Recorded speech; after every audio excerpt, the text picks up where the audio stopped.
Hi friends, ఇంట్లో బనానాలు ఉంటే పిల్లలకు నచ్చే విధంగా ఇలా బనానాలతో ప్యాన్ కేక్ చేయండి. పిల్లలు కూడా ఇష్టంగా తింటారు. సో దీనికోసం ఫస్ట్ బనానాలను 2 తీసుకొని మిక్సీ జార్‌లోకి వేసుకోవాలి పీల్ తీసేసి. నెక్స్ట్ దీంట్లోకి 1 కప్పు గోధుమ పిండి, 2 టేబుల్ స్పూన్ల sugar, baking powder, baking soda, salt, vanilla essence, milk, కొద్దిగా వాటర్ యాడ్ చేసుకొని మిక్సీ పట్టుకొని ఈ మిశ్రమాన్ని ఒక బౌల్‌లోకి వేసుకోవాలి. ఒకసారి అంతా బాగా కలిసే విధంగా కలుపుకొని ప్యాన్‌కి ఆయిల్ కానీ, నెయ్యి కానీ అప్లై చేసుకొని చిన్న చిన్న స్మాల్ దోసెలు ఎలాగైతే వేసుకుంటామో అలా వేసుకోవాలి. ఒకటేసారి పెద్దగా కూడా వేసుకోవచ్చు. కానీ ఇలా స్మాల్‌గా చిన్నగా వేసిస్తే వాళ్ళు ఇష్టంగా తింటారు ప్యాన్ కేక్ లాగా.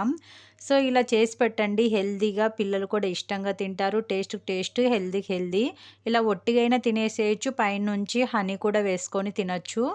సో మీకు ఈ వీడియో నచ్చినట్టయితే లైక్ చేసి మన ఛానల్‌ని సబ్స్క్రైబ్ చేసుకొని ఫాలో అవ్వండి. Thank you for watching friends.